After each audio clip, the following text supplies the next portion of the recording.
Je to pravda. Ja to poštím. Nie, treba prdeť. Takže... Povieme si za... zdravím to je video? Áno. Zdravím všetkých fanúšikov na Facebooku. Tu sa ideme učiť prdeť. Učiť je možno nesprávny pojem, lebo to všetci predsa viete. Dokonca niektorí aj skôr ako rozprávať. Hoci keď sa na vás pozriem, tak dodnes viete lepšie prdeť ako rozprávať. Tak. Pre niektorých táto prednáška možno bude ťažká, pre tých ostatných bude ešte ťažšia. Budete počuť rôzne typy prdov. Dúfam, že ja budem počuť nejaké typy prdov. Teším sa. Prvé zmienky o prdení vznikli niekedy v 14. storočí, keď istý francúzsky král, neviem už jeho meno, nebol som tam, požiadal svoju ženu o ruku nie tým, že by jej daroval prsteň, alebo nejaký honosný kôň, alebo niečo, ale jej naprdial do dlane. Tento zvuk... Áno! Tento zvuk po francúzsky nazvali pade. A dodnes teda používame slovo prd. Or fart. You know what's fart. When...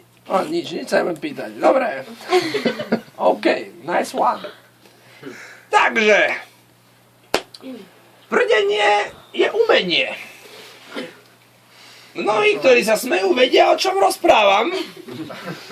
Najmä páni svoje prdy vedia dokonale ovládať.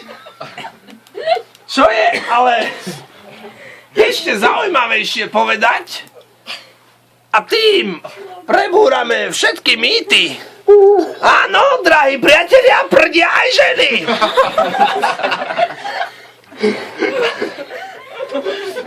Viedli sa spory, viedli sa dohady a boli dokonca i bitky.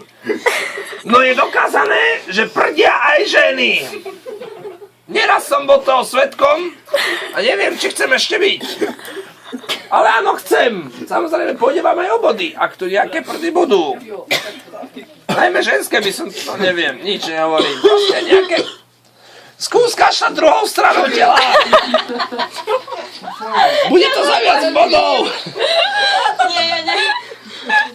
Takže, prosím. Ide niekomu prd? Teraz som si prdol, presne nepočul. Nepočul, treba prihlásiť, please. Jo. Ak máš tiché, tak príď sem, ja z toho ovoniam a budem veriť. Vy ste už síce nezažili, ale volá keď...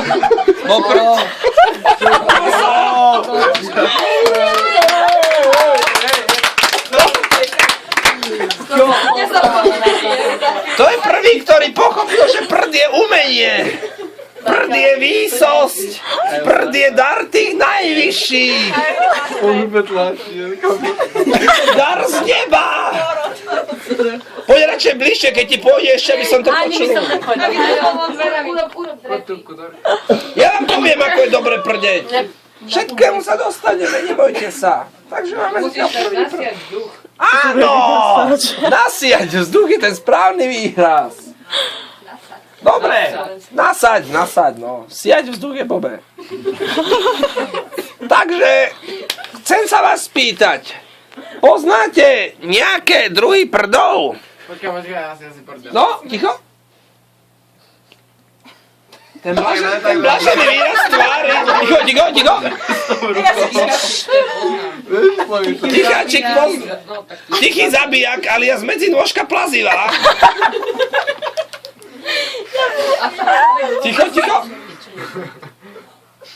Poď si sa sem bližšie, nech ťa poviem po ruke. A keď sa začne smiať, tak to nejde. No poď.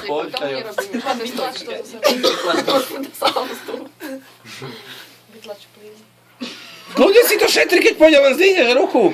Bola kedy v školách, bola taká rola, ako máte predsedu triedy, pokladníka, záhradníka, niekedy je policajta, tak... No, Florik. Tak, kam sa odobral ten chlapec? Možno by sme. Nie, to nerob. Išiel, počuli ste to? A prečo prdí na nás? Neviem. On si tam našiel svoje miestečko, to je super. Čo najviac? Dobre, počujte, už tretíkrát rozprávame, no furt ma prerušite Čo prvými. je? Ja ma nedokážem jesť. Jasné, jasné. Radšej von z prdele. Takže bola Ale kedy, chcú doriť. bola úloha v škole, vždycky v triede mali určeného aj takzvaného cibulu. Ale ja sa potrebujem, one. Ja sa potrebujem tak trochu... Toto je one man show. Áno, rozcvičiť, uvoľniť čreva.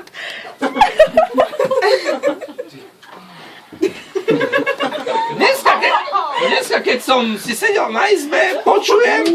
Damn! Ako na niečo...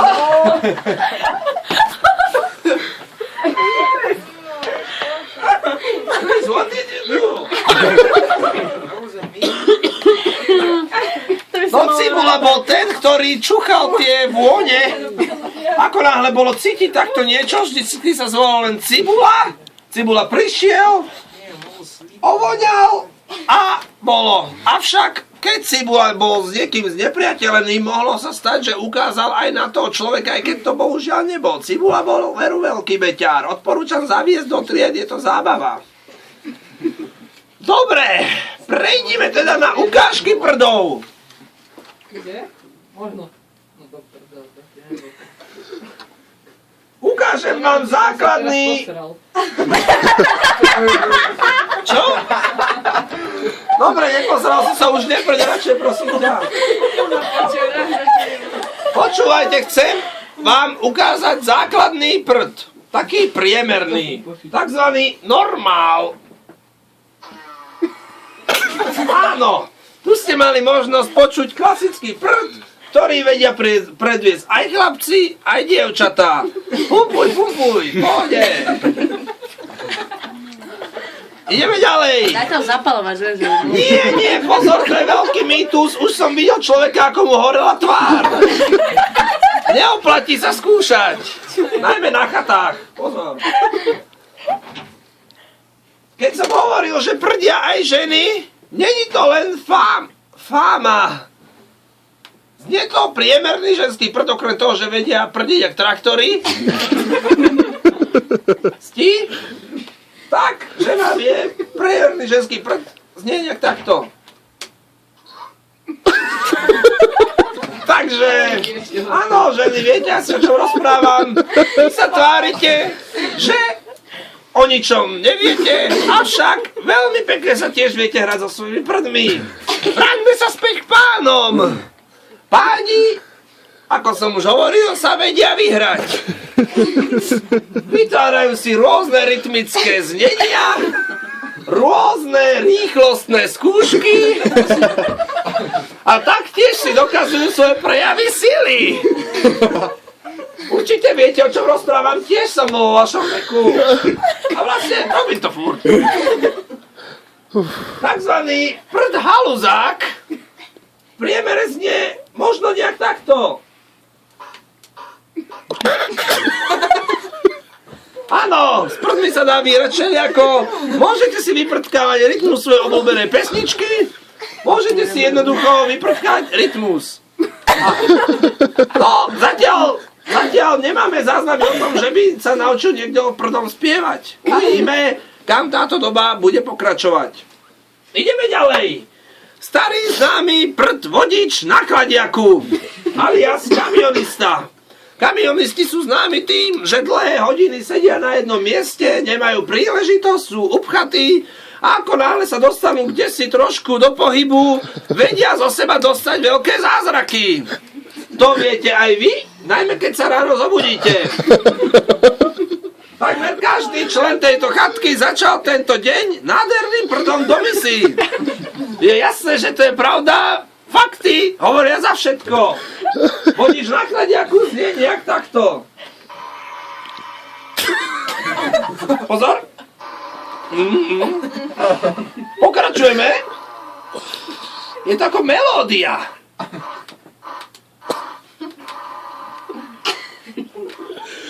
Dobre. Aj tu sa pokúšame o nákladiaku. Ale pozor, aby to nedopadlo nejak takto.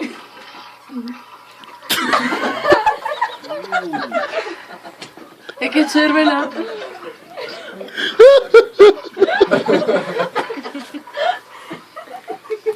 Dávajte si pozor na takzvané zracie prdy. Sú to tie, kedy nemôžete veriť už ani samým sebe. Sandra, daj to mňa, sa nesmie. Stačí menší nepatrný pohyb, respektíve nepohyb, a je to vonku. Tajomstvo je nie prezradené, ale hnedé. No, a samozrejme, nakoniec, kráľovský prd, respektíve prd Jacka rozparovača. Taktiež poznáte, keď ste niekde na verejnosti, napríklad na svadbe, na pohrebe, sprdeť sa moc nemá. Môže sa, pokiaľ teda nie ste mŕtvola, ale keď sa dostanete opäť do svojho súkromia, viete dať aj kráľovský Jackovský prd.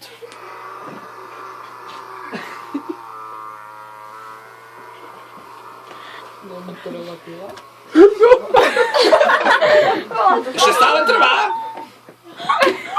Tak. Čím dlhší prd, tým väčší rozparovač. Počuli ste to, čo ste museli počuť. Musíš prísť bližšie. Nerob si srandu, to je... Ona to nahráva, to musím. musela Ale byť už ho musím potom počuť, musíš vždycky zakričať predtým. Tak dlho som sa na to pripravil. Počkajte, všetko zistím. Ukážeme si viac. Ideme ďalej. Ukázali sme si teda základné typy prdov. Teraz si opäť povieme niečo k teórii. Chcem sa vás spýtať. Viete, prečo prdy smrdia? Sú dva dôvody. No prvý, pretože je to vtipnejšie.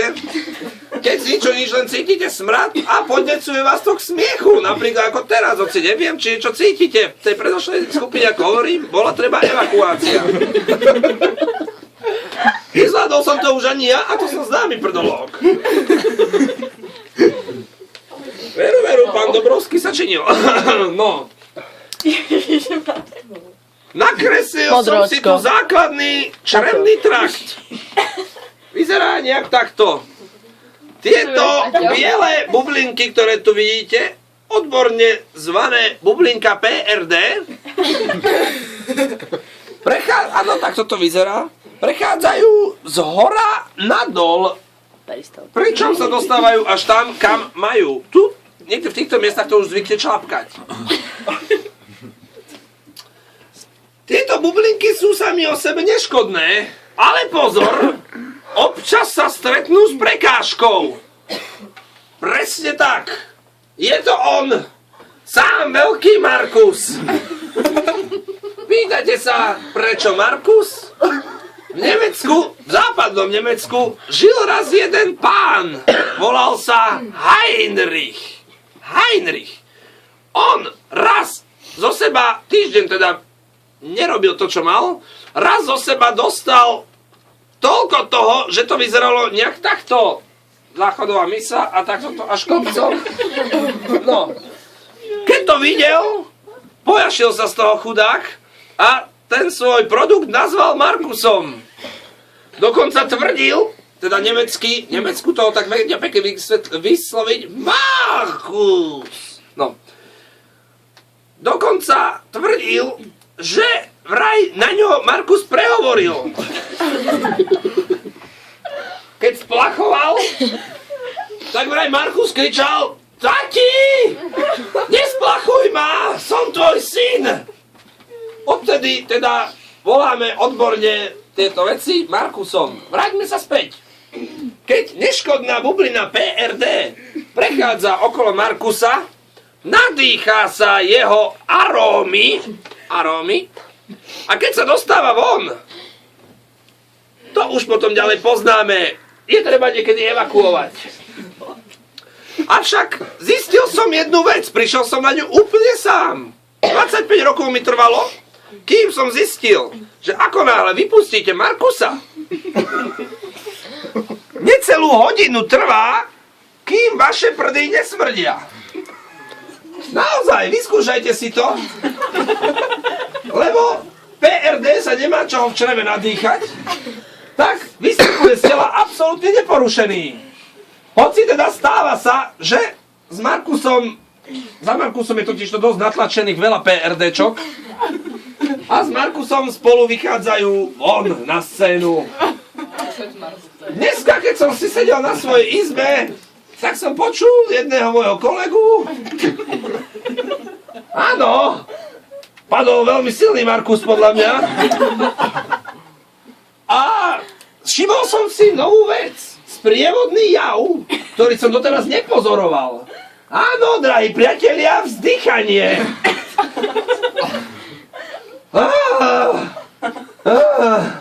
Až takto, že som si nebol istý, čo sa deje. Keď som kolegu pochválil, iba sa zasmial a vzdychal ďalej. Čím viac vzdycháte, znamená to, že asi teda je to príjemné. Niekedy to aj bolí, tomu sa však zastávať nechcem. Mám ešte poslednú vec, ktorú by som vám povedal. Určite ste si už niekedy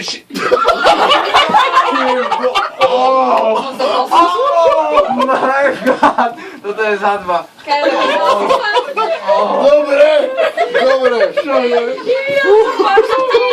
Viete, jak z toho boli brucho. Kajo, a náš strukovka? ukázal, že... Tak teraz si mám asi vybrať. No, však ale to bolo na sráčka. To už bol taký evakuačný. Máme najviac? Ešte jeden kľudne daj. Ale nie, Ne, nemáme najviac. ďalší by bol, už bol asi šplechavý. Dobre, posledná vec, ktorú chcem dodať. Určite ste si už všimli kamaráta alebo kamarátku na vašej izbe, ktorí, nemusia to byť kamaráti, môžu to byť rodičia, ktorí prdia počas spánku. Áno, napríklad. Pozor, pozor, tu už nejde o srandu. Ide o veľmi zvláštny syndrom, na ktorý sme zatiaľ neprišli, prečo sa vyskytuje a u koho sa vyskytuje. Je to tzv. Syndrom skrátenej kože. Čo znamená pre laikov? Fuj! Zavrite si oči, otvára sa vám riť. Áno, poznám jedného človeka, ktorý toto má. Nebudem o tom rozprávať.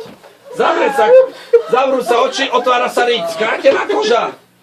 Potom je treba dorábať väčšinou zo zadku alebo iná hladká koža. Dolepuje sa to do viečok, aby keď žmurkáte, neboli problémy s tým. No, viete čo.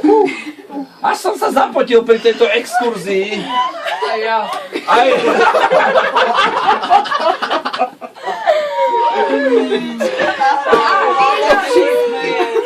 Ticho, ticho, ticho!